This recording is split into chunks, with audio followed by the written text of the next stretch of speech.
দর্শক স্বাগত জানাচ্ছি সিএসআরএম জনতন্ত্র গণতন্ত্রে। আজকে আপনাদের সঙ্গে আছি আমি মারুফা রহমান এবং যথারীতি আমরা সারা দিনের এবং সাম্প্রতিক যেই ঘটনাগুলো ঘটছে সেই ঘটনা প্রবাহ ধরেই আমরা আলাপ করব। আজকে আমাদের বিষয় আমরা ঠিক করেছি হঠাৎ কেন এত দাবি। আমরা দেখছি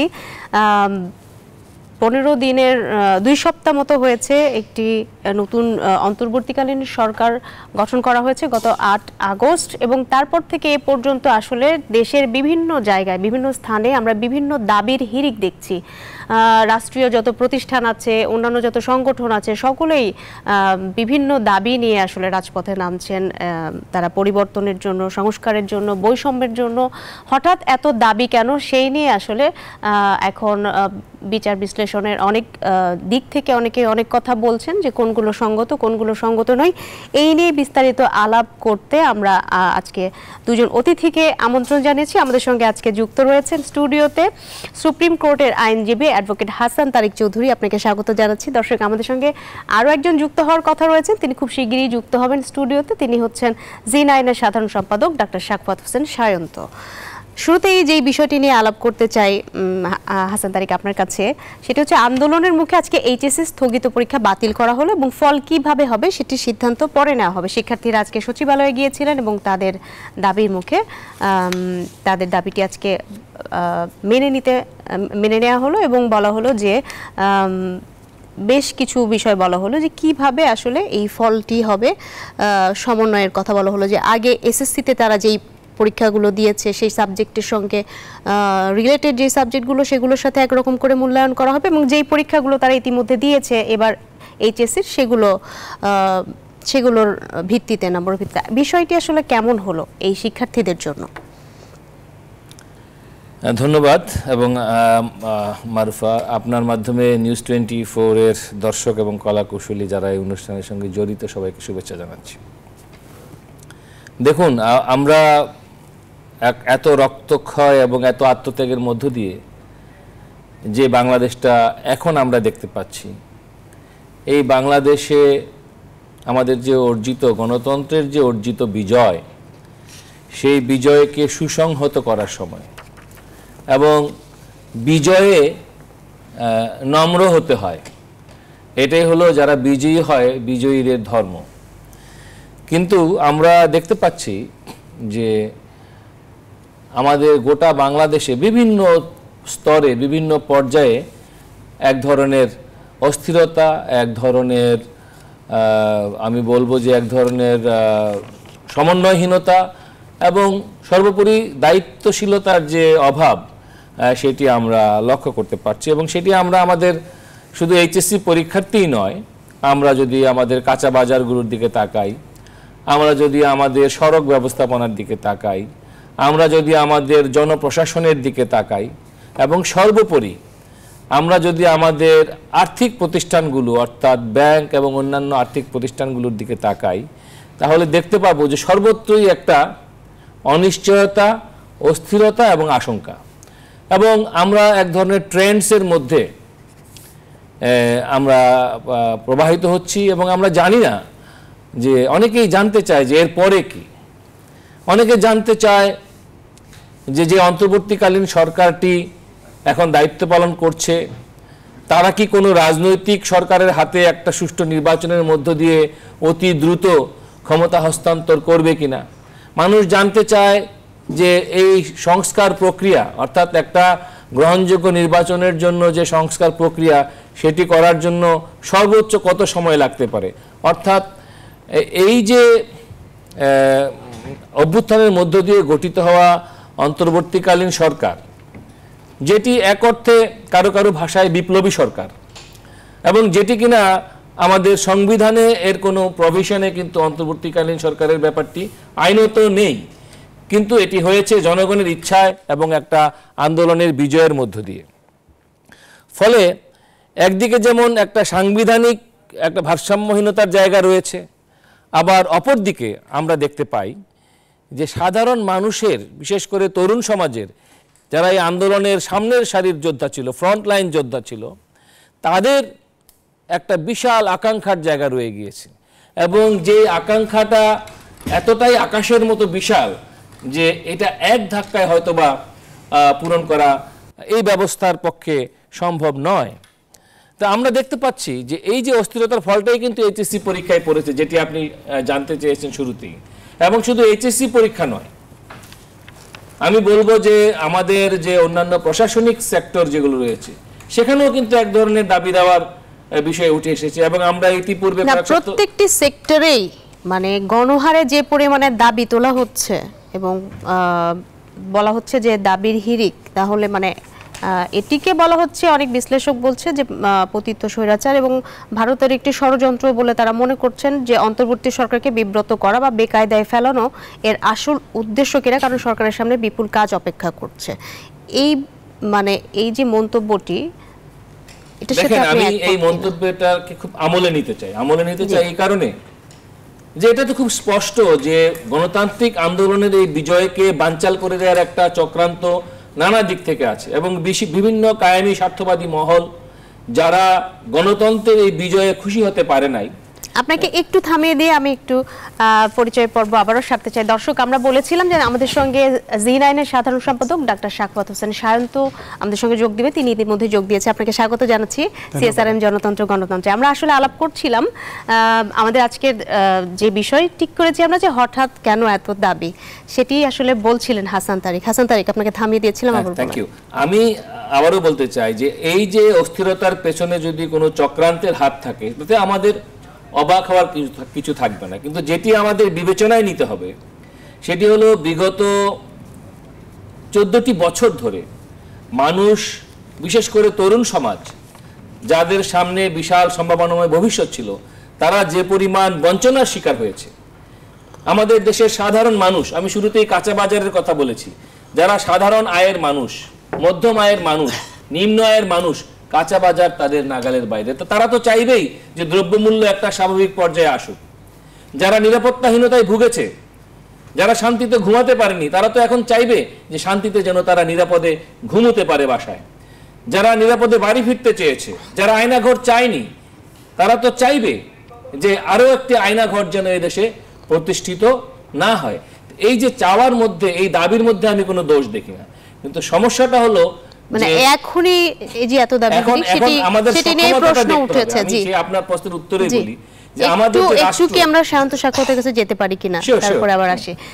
শান্ত সাখাওয়াত, আমরা আলাপ যেটি করছিলাম যে মাত্র 8 তারিখ থেকে এ পর্যন্ত 2 সপ্তাহ মতো হয়েছে, এর মধ্যে যে এত দাবি, বিশেষ করে আমরা যেটি দেখেছি মেট্রো রেল চালু করার দিন তারিখ ঘোষণা করা হয়েছিল এবং কোচ সংকেতাবস্থা সবকিছু ঠিক, তারপরও মেট্রো রেল চালু না হওয়ার কারণ কর্মচারীদের কর্মবিরতি। এরকম আমরা অনেক সেক্টরে দেখছি কর্মবিরতি। এটিকে আসলে কিভাবে দেখছেন?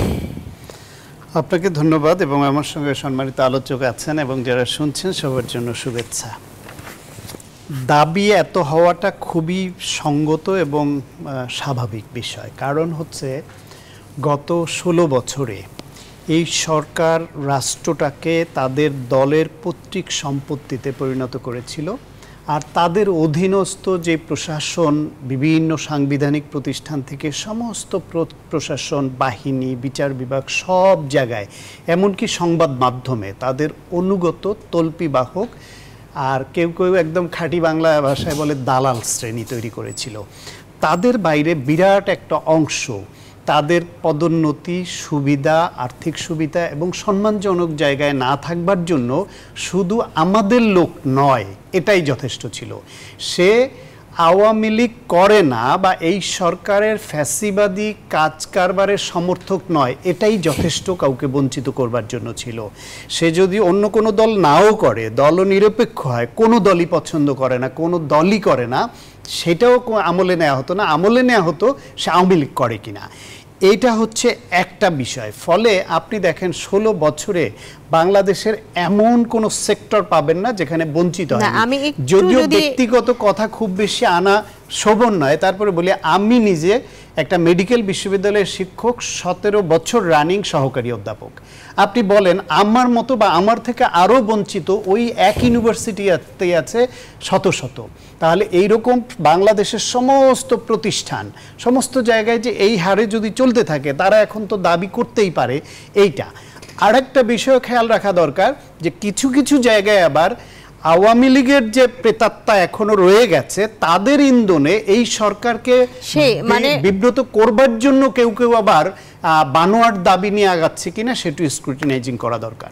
যেহেতু অন্তর্বর্তীকালীন সরকার বলেছে যে তারা এই বৈষম্যকে দূর করতে কাজ করবে, তারা গভীর সংস্কার করবে, তাহলে এত তাড়াহুড়ো কেন সেটি নিয়েই আসলে প্রশ্ন। আমরা একটি বিরতিতে যাচ্ছি, বিরতির পরে এসে আপনাদের কাছ থেকে জানবো সেই সম্পর্কে অভিমত। দর্শক, CSRM জনতন্ত্র গণতন্ত্র একটি বিরতি নিচ্ছি, আশা করি সাথেই থাকবে।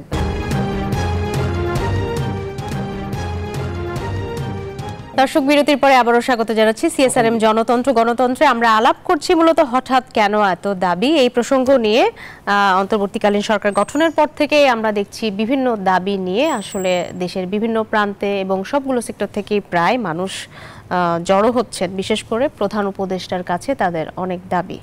তো আমরা এই পর্যায়ে আলাপ করতে চাই। সায়ন্ত সাখাওয়াত, আপনার কাছে আবারও আসতে চাই। আজকের ইস্যুটা নিয়ে আপনার সাথে ওই সময় আলাপ হয়নি, যদি আবারও সেই প্রসঙ্গে যাই, যে আজকে যে আন্দোলনের মুখে এইচএসসি পরীক্ষা স্থগিত করা হলো, পরীক্ষা বাতিল করা হলো এবং ফল কিভাবে হবে সিদ্ধান্ত পরে জানিয়েছে, তবে কিছু বিষয় তারা ইঙ্গিত দিয়েছেন যে সেটি হচ্ছে বাকি যে 6টি পরীক্ষা বাতিল করা হয়েছে সেটি ম্যাপিং পদ্ধতিতে ফলাফলের দাবি জানিয়েছে শিক্ষার্থীরা এবং এসএসসির একই বিষয় থেকে নম্বর যুক্ত করার দাবি তারা জানিয়েছেন। এটাতে দেখা যাচ্ছে গার্ডিয়ান মহলের বা অনেকের অনেক রকম দুশ্চিন্তা বা প্রশ্নবিদ্ধ একটা হওয়ার মতো বিষয় এসে দাঁড়িয়েছে। আপনি আসলে কি মনে করেন? 1971 সনে যখন মুক্তিযুদ্ধ হয় তারপরে 72 সনে কিন্তু অটো পাস দিতে হয়েছিল। এইবার দেশে যেই ম্যাসাকার হয়েছে, যেটাকে দ্বিতীয় মুক্তিযুদ্ধ বলা হচ্ছে, সেই সময় দেশের যেই পরিবেশ, আমাদের সন্তানরা লেখাপড়া করার সময় পায়নি এবং যে প্রস্তুতি নিয়েছিল এই ব্রেকটা পড়ায় তাদের সেটা আবার ফ্লোটা বন্ধ হয়ে গেছে। তাদেরকে আবার ডেট ডিক্লেয়ার করে নতুন করে আবার অনেককে পড়ে প্রস্তুত হতে হবে। সেই জন্য তারা অনেকে এটা দাবি করেছে। এখন এত সব জট লেগেছে বিভিন্ন জায়গায়, তার অংশ হিসেবে যেহেতু ছাত্ররা দাবি করেছে, সরকার পরিচালনায় যারা আছেন তারা মনে করেছেন যে যেই সাবজেক্টগুলোর পরীক্ষা হয়েছে তার ভিত্তিতে তাদের একটা মূল্যায়ন সম্ভব, আর ছাত্ররাই দাবি করেছে তার ভিত্তিতে। আর যে সাবজেক্টগুলি হয়নি, এইটার যেই সাবজেক্ট এসএসসিতে ছিল সেটা ইন্টারমিডিয়েটে যেটা কমন পড়ে যায় ওর ভিত্তিতে, আর যেগুলো কমন পড়বে না, যাদের কমন পড়বে না তাদের যাদের কমন পড়বে না তাদের নিশ্চয়ই শিক্ষাবিদ যারা আছেন, বের পরিচালনায় যারা যুক্ত, তারা একটা ভালো পদ্ধতি বের করে দিবেন। এটা ওইটার সঙ্গে সংশ্লিষ্ট যারা এরকম ক্রাইসিস সময় কি করতে হয়, পৃথিবীর অন্যান্য দেশেও তো নজির আছে, সেইভাবে নিশ্চয়ই করবেন। অর্থাৎ এই যে গ্যাপটা এটা পূরণ করা হবে, অবশ্যই পূরণ করা হবে এবং রেজাল্ট ওইভাবেই তৈরি করা হবে। যদি এটা ছাত্ররা পরীক্ষা দিত, তারা পড়াশোনায় ফিরে যেত এবং পরীক্ষাটা নেওয়া যেত, সেইখানে 100 নম্বরের না হয়ে 50 নম্বরের পরীক্ষা নিয়ে, শর্ট কোশ্চেনে পরীক্ষা নিয়ে এটাকে 100 ইকুইভ্যালেন্ট করে মার্কিং করেও যদি করা যেত, আমার মনে হয় সেটা সুন্দর হতো, ভালো হতো, ধারাবাহিকতা রক্ষা পেত। এইরকম অটো পাসের বা পরীক্ষা না দিয়ে এরকম করার এই বদনামটা তাদের নিতে হতো না। আজকে এটা অনেকে সহজভাবে নিচ্ছে। সেই 72-এর ওই ব্যাচকে যেরকম অনেকে টিটকারি দিত পরে, এদেরকেও কেউ হয়তো দিবে, যদিও পরিস্থিতির কারণে এটা করতে বাধ্য হচ্ছে সরকার বা তাদেরও চাওয়া ওই কারণে। তবে যদি এটা সহজভাবে হলেও পরীক্ষাটা নিয়ে নিয়মের মধ্যে আনা হতো, সেটা হয়তো ভালো হতো। কিন্তু যেহেতু সরকারের সিদ্ধান্ত হয়ে গেছে, তারা নিশ্চয়ই ভালো বুঝে একটা পরিকল্পনা নিয়েই করেছে। অ্যাডভোকেট হাসান তারিক, আপনার কাছে আসতে চাই। এই যে প্রজন্মটা, এই যে আজকে তাদের যে রায়টি দেওয়া হলো, এইচএসসি স্থগিত, পরীক্ষা বাতিল, যে কটি স্থগিত, এই যে অটো পাসের ট্যাগটা তো তাদেরকে নিতে হবে, সেখান থেকে মুক্তির উপায় কি? এমন কি কিছু করার আছে কিনা বা কোনো বিকল্প আছে কিনা যেটি দিয়ে আসলে তারা না? আমি অনেকটা আসলে আকার ইঙ্গিতে আমার বিজ্ঞ সহ-আলোচক বলেই দিয়েছেন। হ্যাঁ, আসল কথা হলো যারা স্টুডেন্ট তাদের তো নিজেদের সম্পর্কে নিজেদের বুঝতে পরিষ্কার থাকতে হবে যে এই জেনজি যাদেরকে আমরা বলি, এই জেনজি তারা একটা কম্পিটিটিভ ওয়ার্ল্ডের নাগরিক এবং গ্লোবাল ভিলেজের নাগরিক। শুধু বাংলাদেশে অটো পাস নিয়ে বসে থাকলেই তো হবে না, তাদেরকে বিশ্ব পরিসরে তাদেরকে যেতে হবে, পত্রিকার নিউজ রুম চালাতে হবে, মেডিকেল কলেজ চালাতে হবে, সর্বোচ্চ আদালত চালাতে হবে, প্রশাসন চালাতে হবে। তো শিক্ষার গুণগত মানকে নিয়ে পরীক্ষা নিরীক্ষা এবং তথাকথিত অনাচার চালাতে গিয়ে বিগত কয়েক দশকে প্রত্যেকটি সরকার, বিএনপি সরকার, আওয়ামী লীগ সরকার, সব সরকার শিক্ষা ব্যবস্থার 12টা বাজিয়ে দিয়েছে। এবং এই সমস্ত নেতা নেত্রীদের ছেলেমেয়েরা কিন্তু এই অটো পাসের আওতায় নাই। তাদের ছেলেমেয়েরা দেখবেন যে নামি দামি খুব হাইলি পেইড স্কুলে তারা পড়াশোনা করে এবং ফরেন কারিকুলামে তারা পড়াশোনা করে। এই যে বৈষম্য, যে ব্যারিস্টার হয়ে চলে আসতেছে কিন্তু কৃষকের ছেলে না, ব্যারিস্টার হচ্ছে নেতা নেত্রীদের ছেলেরাই কিন্তু ব্যারিস্টার হয়ে আসতেছে, বিদেশি ডিগ্রি নিয়ে আসতেছে, তারাই আবার উত্তরাধিকার সূত্রে নেতা হচ্ছে, দল চালাচ্ছে। এটাও তো একটা বৈষম্য। এই যে আমাদের তরুণ সমাজ যারা অটো পাস নিচ্ছে, তাদেরকে তো বৈষম্যটাকে ইন্ডিকেট করতে হবে যে আমি কেন নিজের স্ট্যাটাসটাকে নামাবো। আমাকে যখন 2 দিন পরে বলবে আরে তুমি তো 72-এর পাস, যেটা আমরা শুনেছি বিভিন্ন সময়ে যে 72-এর পাস আছে, ঠিক আছে, ডাক্তার হওয়ার যোগ্য না। তো এরকম এই যে জায়গাটা, এই জায়গাটাকে মিনিমাইজ করার জন্য যারা এখন সরকারে আছে তাদের উচিত ছিল যে এই ট্যাগের জায়গা থেকে তাদেরকে রক্ষা করার, যে একটা যেহেতু তাদের জীবন থেকে এই ন্যায্য আন্দোলনের কারণে অনেক জায়গা লস হয়ে গিয়েছে, এই জায়গাটাকে একটা সিম্বলিক্যালি হলেও কোনোভাবে একটা মেধার পরীক্ষার একটা জায়গা রেখে তাদেরকে বদনামের হাত থেকে মুক্তি দেওয়ার জন্য বোঝানো উচিত ছিল। কিন্তু তারা জনপ্রিয়তার স্রোতে কি করলে হাততালি পাওয়া যাবে, যেটা আমাদের দেশে সস্তা জনপ্রিয়তা যেটাকে বলে, রাজনীতিতে আজকাল যেটা খুব চলে, চামচাগিরি, সস্তা হাততালি, ওই লাইনে তারা গিয়েছে। তো এটা ব্যক্তিগতভাবে আমার কাছে মনে হয় যে আরেকটু দায়িত্বশীল হওয়া যেত। এবং একই সঙ্গে এইটা যে ফ্লাড গেট ওপেন করলো, যেটা আমরা বিএমডিসির একটা ঘটনায় দেখলাম, এটা আমাদের এখানে চিকিৎসা বিশ্ববিদ্যালয়ের শিক্ষক আছেন, তিনি আরো বিস্তারিত বলতে পারবেন, যে মেডিকেলে যারা টেকনোলজিস্ট, তারাও কিন্তু বিএমডিসির কাছে এক ধরনের ডিমান্ড করেছিল, যেটা একভাবে তারা হয়তো সমাধান করেছে। এইভাবে যে ফ্লাড গেট যে ওপেন হচ্ছে, এর ফলে হবে কি যে এখন দেশে যেহেতু একটা টালমাটাল সিচুয়েশন, এটা সুযোগ সন্ধানীরা এটা সুযোগ নিবে। যারা এই গণতান্ত্রিক আন্দোলনে যাদের কোনো আত্মত্যাগ নাই, যারা একদিন জেল খাটে নাই, যারা পুলিশের মার খায় নাই, তারাও দেখবেন যে আসে এই স্রোতে, যেটা মুক্তিযুদ্ধের পরে অনেকে যেরকম জয় বাংলা বলে মিছিলে সামিল হয়ে গিয়েছে, এরকম অনেকেই কিন্তু মিছিলে সামিল হয়ে যাবে। যারা এই দেশে গণহত্যা করেছিল, যারা পাক হানাদার বাহিনী সাহায্য করেছিল, তারাও কিন্তু জয় বাংলা বলে সামিল হয়ে গিয়েছে। এই যে মুসলিম, এই মুসলিমদের ব্যাপারে আমার মনে হয় একটু কেয়ারফুল হওয়ার ব্যাপার আছে।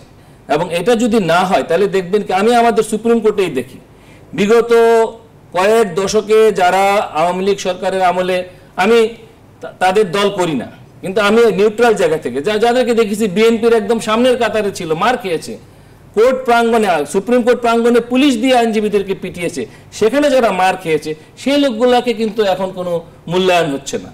আমার অনেক বন্ধুদেরকে আমি নাম বলতে পারি, আমি বললে হয়তো এটা হয়ে যাবে, অনেকের দিক তারা আজকে কিন্তু সবচেয়ে পেছনের কাতারে দৃশ্যপটে, কিন্তু মুসলিমদের সংখ্যা কিন্তু দেখা যাচ্ছে। তো সুতরাং এই যে, আমি মুসলমানদের খাটো করার উদ্দেশ্যে বলছি না, আমি প্রতীকী অর্থে বলছি আর কি। তো এই জায়গাটাকে আমার মনে হয় যে সব ক্ষেত্রেই, এবং রাতারাতি যে ভোল পাল্টে এখন অনেকে রাষ্ট্র সংস্কারের সৈনিক হয়ে গিয়েছে, ভোল পাল্টে অনেকে গণযোদ্ধা হয়ে গিয়েছে, এটার ফলে হবে কি যে আমাদের এই যে গণতন্ত্রায়নের যে কাজটা, রাষ্ট্র সংস্কারের মূল জায়গাটা কোথায়, সেটা হলো ইকোনমিক সংস্কার। আপনি সালমান এফ রহমানকে 1000 কোটি টাকা লুণ্ঠন করার সুযোগ দিবেন, আপনি একজন সাংবাদিক, আপনি হয়তো একটা ছোট একটা গাড়ি কেনার জন্য, গৃহ নির্মাণের জন্য কিস্তি দিতে দিতে আপনি শেষ হয়ে যাবেন, আপনার সুদ কিন্তু মওকুফ হবে না। একজন চিকিৎসক, তিনি হয়তো তার এমার্জেন্সি প্রয়োজনে, তার একটা গাড়ি প্রয়োজন, তিনি কিন্তু লোন পাবেন না, আর লোন পেলেও সে লোনের জন্য জান বেড়ে যাবে, কিন্তু 72,000 কোটি টাকা নিয়ে চলে যাবে, তার কাছ থেকে 1 পয়সা আদায় করা যাবে না। এই যে বৈষম্য, এই জায়গাটাতে হাত দেওয়া দরকার ছিল। আমি যেটা শুরুতেই বলেছি, মানুষের আয়ের বৈষম্যটাই হলো সবচেয়ে বড় বৈষম্য। যেহেতু এই আয়ের বৈষম্যটা আছে, এই জন্যই এত দাবি। আজকে এমপিওভুক্ত শিক্ষকরা আজকে মেডিকেল টেকনোলজি কেন বলছে, কারণ তাদের আয় বৈষম্য রয়েছে। এই আয়ের বৈষম্যের জায়গাটা ফিরিয়ে আনতে হবে, যে একটা সাম্যতার জায়গায় নিয়ে আসার জন্য প্রয়োজনীয় উদ্যোগ নিতে হবে। লুণ্ঠিত অর্থ ফেরত আনার একটা ব্যাপার আছে। এবং আজকে বাংলাদেশ ব্যাংকের গভর্নর যে, তিনিও দাবির মুখেই বলেছেন যে টাকা ছাপিয়ে আর দুর্বল ব্যাংকে আমি আর কোনো সুযোগ দেব না কেন বলতে? আমরা একটু শান্ত সাক্ষাতের কাছে যাই। এই পর্বে আর 3 মিনিটের মতো আছে, আপনি যদি কিছু যুক্ত করতে চান। না, আসলে ধরেন দাবি তো যেটা শুরুতে বলেছি মানুষের সহযোগিতা থাকবে, কিন্তু সেই দাবির মধ্যে ফ্লোতে যারা দাবি করার উপযুক্ত না তারাও সামিল হয়ে গিয়ে একটা সাংঘাতিক একটা ফ্লো তৈরি করলো। এইটাকে অবশ্যই থামাতে হবে। আর এই থামানোর জন্য সরকারের উচ্চ পর্যায়ের এদেরও দরকার নাই। যেমন বিএমডিসিতে এইখানে যে যারা technologist, medical and dental technologist, তারা দাবি করলে সেটা দেখভাল করার এবং তাদের থামানোর বোঝানোর সমস্ত দায়িত্ব কিন্তু বিএমডিসির। তারা সেটা ঠিকভাবে করতে পারছে কিনা সেটার জবাবদিহিতা তাদেরকেই করতে হবে। সেখানে ধরেন পৃথিবীর কোনো দেশে এই টেকনোলজিস্টরা ডাক্তার লিখতে পারে না, বাংলাদেশে তারা ডাক্তার লিখে বিভিন্ন জায়গায় প্র্যাকটিস করে। সেইটার বিষয়ে আইন আছে কিন্তু প্রয়োগ নাই। ডেন্টাল সার্জন পৃথিবীর সমস্ত দেশেই ডেন্টালের ডাক্তার যারা তাদেরকেই ডেন্টিস্ট বলে। তারা এখন ডাক্তার না লেখে কেউ কেউ ডেন্টিস্ট অমুক দিয়ে লেখে, করে একটা চালাকি করছে। এগুলা যে বাদ দিতে হবে সেটা আগেও করা যেত, করে নাই, এখন নতুন করে আরও দাবি নিয়ে সামনে আসছে। সেরকম সব জায়গায় এরকম প্রচুর দাবি উঠছে এবং 16 বছরের যে জঞ্জাল সেটা সাফ করা এত সহজ নয়।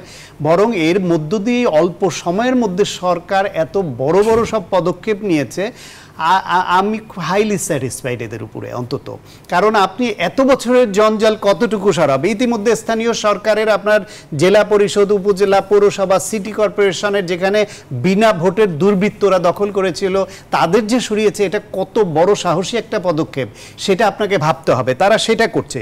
আর্থিক খাতের অব্যবস্থাপনা দূর করার জন্য ইতিমধ্যেই তারা যে ভূমিকা নিচ্ছে, যে সব কথা বলছে এবং কিছু কিছু জায়গায় হাত দিচ্ছে, আমি খুব হ্যাপি এবং আশাবাদী যে এই ক্ষেত্রে তারা সেটা আনতে পারবে। প্রশাসনের বিভিন্ন জায়গায় করছে। এখন সব জায়গায় যে বঞ্চিত জনগোষ্ঠী, সেইখানে সত্যিকার অর্থেই তারা বঞ্চিত কি না, এটা ধরেন একটা বিশ্ববিদ্যালয়, সে বিশ্ববিদ্যালয়ে একটা কমিটি করে দেওয়া উচিত ওইখানের বঞ্চিতদের, এতদিনের সত্যিকার বঞ্চিত যারা, তাদের তালিকা করে আইনানুগভাবে যাতে এই বঞ্চনা থেকে তাদেরকে উদ্ধার করা যায়। বিচার বিভাগের লোকরাই করবে, স্বাস্থ্য বিভাগের লোকরা করবে। এইরকম করে আস্তে আস্তে এটা পর্যায়ক্রমে এটা করতে হবে। আর পাশাপাশি এদেরকে তো এখন বড় কাজ হচ্ছে, যে দেশটার গোটা পুলিশ বাহিনীকে আওয়ামী লীগের বেসরকারি গুন্ডাদের পর্যায়ে নামিয়ে আনা হয়েছিল, সরকার পরিকল্পিতভাবে করেছে, যে কারণে প্রত্যেকটা পুলিশ বাহিনীর সদস্যতে পালাতে হয়। পৃথিবীতে এরকম নজির পাবেন। সেইখান থেকে তাদের আস্থা এনে, তাদের মধ্যে যারা সত্যিকার অপরাধী তাদের বিচারের আওতায় এনে, তাদেরকে শাস্তির আওতায় এনে, যারা বাধ্য হয়েছে বা যারা আসলে ভালো, এখনো বেশিরভাগ সংখ্যকই ভালো, তাদেরকে সত্যিকার কাজ করার সেই সুযোগটা দেয়া। মিডিয়ায় যারা ফ্যাসিবাদকে দীর্ঘায়িত করবার জন্য ভূমিকা পালন করেছে, সেই সব সংবাদ মাধ্যমের ওই ব্যক্তি, একটা সংবাদ মাধ্যমের কিন্তু কোনো দোষ নাই। এবং এই সংবাদ মাধ্যমের মধ্যে বেশিরভাগ সাংবাদিক কিন্তু সত্যিকারের সাংবাদিকতা করতে চায়, কিন্তু হাউস পরিচালনা করে যারা প্রধান কিছু ব্যক্তি এবং মালিক, তাদের কারণে পুরো হাউসটাকে দালাল তকমা নিতে হয়। সেইভাবে সত্যিকার অর্থে যারা দায়ী তাদের চিহ্নিত করা, তাদের বিচারের আওতায় আনা, তাদের বিরুদ্ধে শাস্তিমূলক ব্যবস্থা নেওয়া এবং হাউসগুলোকে দালাল মুক্ত করে সত্যিকার সাংবাদিকদের অধিকার।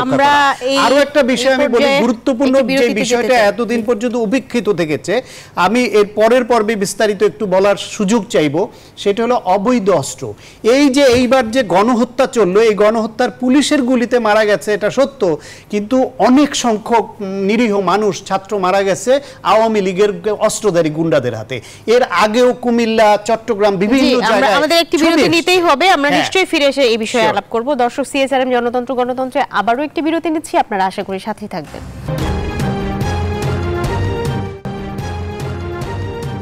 দর্শক, আবারও স্বাগত জানাচ্ছি সিএসআরএম জনতন্ত্র গণতন্ত্রে। আমরা অনুষ্ঠানের প্রায় শেষ পর্যায়ে পৌঁছে গেছি। আমরা আলাপ করছিলাম সমসাময়িক ইস্যুগুলো ধরে।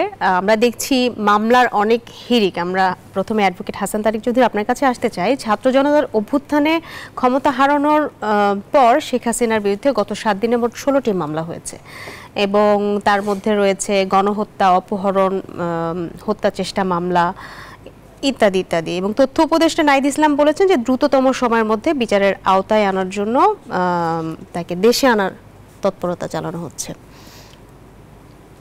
হ্যাঁ, দেখেন, আসলে এই যে তথ্যটা আপনি দিলেন যে মামলা, এই মামলা তো অবধারিত পরিণতি। কেউ যদি অপরাধ করে এবং যেটি বিগত সরকার করেছে এই দায় তো তারা এড়াতে পারে না, এবং যেই দায় তারা এড়াতে পারে না সেই দায়ের কারণেই তাদেরকে আইনের এবং বিচারের মুখোমুখি হতে হবে। এবং অবশ্যই আমরা আশা করব এই বিচার আওয়ামী স্টাইলের বিচার হবে না, এই বিচার জনগণের স্টাইলের বিচার হবে। তো এখন সেই জন্য তো একটা বিচার ব্যবস্থা লাগবে, যে বিচার ব্যবস্থাটা আপনার কার্যকর এবং প্রশ্নবিদ্ধ নয়। এবং আমাদের এখন জনগণের দায়িত্ব হবে যে একটা বৈষম্য মুক্ত বিচার ব্যবস্থা গড়ে তোলা, যেটা আমরা আইনজীবীরা আইনের ভাষায় বলি access to justice. Access to জাস্টিসের মূল কথাটাই হলো যে সাধারণ মানুষের এখানে যে আকাঙ্ক্ষা, সেই আকাঙ্ক্ষার প্রতিফলন আইনের শাসনের মধ্য দিয়ে প্রতিফলিত হবে, এবং সাধারণ মানুষের বিচারের পাওয়ার এবং বিচার চাওয়ার যে অধিকারের জায়গাটা ওপেন থাকবে, এবং টাকাওয়ালারা বিচার পাবে, ক্ষমতাওয়ালারা বিচার পাবে, আর যার টাকা নাই ক্ষমতা নাই সে বিচার পাবে না, এই বৈষম্য চলতে পারে না। তা আমরা আশা করি যে বাংলাদেশে যে কোনো অপরাধী, সে এই ব্যাপক হত্যাযজ্ঞের জন্যই হোক আর রাষ্ট্রীয় সম্পদ লুণ্ঠনের জন্য হোক, সে বিচারের মুখোমুখি তাকে হতে হবে, এবং সেই বিচার করার জন্য উপযুক্ত বিচার ব্যবস্থা সেটি করতে হবে। কিন্তু আমরা যেটা দেখতে পাচ্ছি যে অনেক জায়গাতে এমন কিছু পরিবর্তন আনা হচ্ছে যেটা যারা আইন ব্যবস্থা বিচার ব্যবস্থার মধ্যে অনেক প্রশ্নের জন্ম দিচ্ছে, যেটা আমরা আদালত প্রাঙ্গণে আমার বিজ্ঞ সহকর্মীদের কাছ থেকে শুনতে পাই। এই জায়গাগুলো যাতে না আসে, যাতে করে এই আন্দোলনের মধ্য দিয়ে যে গণতন্ত্রের যে সংগ্রাম, সেই সংগ্রামটি যেন প্রশ্নবিদ্ধ না হয়। কারণ আমাদের অনেক দূর যেতে হবে। আমার মনে করার কোনো কারণ নাই যে হাসিনা গভর্নমেন্ট পতন হয়ে গেল, তারা পালিয়ে গেল আর রাতারাতি সব সমস্যা সমাধান হয়ে গেল। এখনো দখলের সংস্কৃতি, এখনো অসৎ আমলাদের যে এস্টাবলিশমেন্ট, অসৎ রাজনীতির যে এস্টাবলিশমেন্ট, সেটি কিন্তু রয়ে গেছে। অনুষ্ঠানের শেষ পর্যায়ে চলে এসেছি, একটু শান্ত সাক্ষতের কাছে যেতে চাই, আর 2 মিনিট আছে আমাদের হাতে। হাসান তারিক যেরকম বলছিলেন, ডক্টর হাসান তারিক, যে আসলে বৈষম্য মুক্ত একটি বিচার ব্যবস্থা হবে কিনা সামনে, গণতান্ত্রিক পদ্ধতিতে নির্বাচনের পরে যারাই আসুক না কেন ক্ষমতায়, যদি বিএনপিও আসে, সেক্ষেত্রে এটি আসলে জনগণের স্টাইলে সেই বিচার হবে কিনা, বৈষম্য মুক্ত হবে কিনা, ক্ষমতা বান আর ক্ষমতা নেই যাদের, তাদের সমান বিচারের সুযোগ তারা পাবে কিনা। সেটা তো আমাদের প্রত্যাশা তো হচ্ছে বৈষম্যহীন একটা রাষ্ট্র ব্যবস্থা, সমাজ ব্যবস্থা। কেউ যদি সেটা না মেনে অতীতের মতো করে, তার ফলও অতীতের মতোই হবে বা বর্তমানের মতো হবে। যেহেতু এদেশের মানুষ সচেতন হতে শুরু করেছে, যেহেতু আমরা যেই জেনারেশনকে বলতাম আত্মকেন্দ্রিক, স্বার্থপর, তারা অনলাইন নিয়ে পড়ে থাকা গ্রুপ, এই বলে তাদের আমরা হতাশা ব্যক্ত করতাম, তারাই তো এখন মাঠে সেই দেশটাকে ফ্যাসিবাদ মুক্ত করলো। সুতরাং আমি এখনই আশাহত হতে চাই না, আশা নিয়েই এগোতে চাই। বরং আপনার একটা কথায় আমার একটু আপত্তি আছে, সেটা বলে রাখি। মামলার হিরিক, এটাকে মামলার হিরিক বলে না, বরং বেগম খালেদা জিয়ার নামে যখন একযোগে সারা দেশে 64 জেলায় মামলা হয়, ব্যারিস্টার মইনুল হোসেন একটা টক শোতে একটা কথা বলার জন্য যখন 64 জেলায় মামলা হয়ে যায়, প্রথম আলো সম্পাদকের বিরুদ্ধে তাদের একটা রিপোর্টের জন্য যখন একযোগে আওয়ামী লীগ সারা দেশে 64 জেলায় মামলা দেয়, সেগুলাকে বলে মামলার হিরিক। আর এইরকম একটা গণহত্যা চালানোর জন্য আজকে পর্যন্ত হিউম্যান রাইটস সাপোর্ট সোসাইটি বলেছে, তারা তালিকা দিয়ে নাম দিয়ে বলেছে 819 জন হত্যাকাণ্ডের শিকারের তালিকা তারা পেয়েছে। গতকালই সমকালের রিপোর্ট ছিল 117 জন বিএনপির নেতাকর্মী নিহত হয়েছেন। এইরকম এই 819 জনের মধ্যে অন্তত 500 জন মামলা করলে শেখ হাসিনার নামে গণহত্যার নামে যেতে, সেইটাকে আপনি ন্যায্য হলো হিরিক বলতে পারতেন। ওনার নামে এখনো কত 1.5 ডজন মামলার বেশি হয় নাই এটাই। সুতরাং এত অনাচার করেছে, এত দুর্নীতি, খুন, এই যে আয়নাঘর, এই যে হাজারের উপর গুম করেছে, এই যে ক্রস ফায়ারে বিনা বিচারে কত মানুষ মেরেছে, এই যে হেফাজতের হত্যাকাণ্ড, যেটা রাতের আধারে একটা নিরীহ এতিম ছাত্রদের মেরে লাশ গুম করেছে, এই যে বিডিআর হত্যাকাণ্ড ঘটিয়েছে, এরকম যদি আপনি খতিয়ান বের করেন, ওনার নামে তো কয়েক হাজার মামলা হওয়া উচিত ছিল। সেই মামলা খুব যৌক্তিকভাবে ভেবেচিন্তে হয়তো আমি শুধু প্রধানমন্ত্রীর কথাই বলছি না, মানে অনেক মামলা তো জেলা পর্যায়ে বা সব জায়গায় হচ্ছে, নতুন করে সেই অর্থে বলছি এখনো পর্যন্ত এটা খুবই মিনিমাম। 16 বছরে যেই অনাচার করেছে, যে পরিমাণ মামলা হওয়া উচিত, সেই মামলাগুলো নিশ্চয়ই হবে এবং বেরিয়ে আসবে আসলে কি কি ঘটেছিল। নিশ্চয়ই সেগুলো জাতি ভবিষ্যতে আরো ধীরে ধীরে জানতে পারবে এবং সেগুলোর সঠিক বিচার হবে, আমরা সেই প্রত্যাশাই করি। আমরা অনুষ্ঠানের একেবারে শেষ পর্যায়ে আছি। আপনাদের দুজনকেই অসংখ্য ধন্যবাদ। সিএসআরএম জনতন্ত্র গণতন্ত্রে আমাদের সঙ্গে যুক্ত হওয়ার জন্য।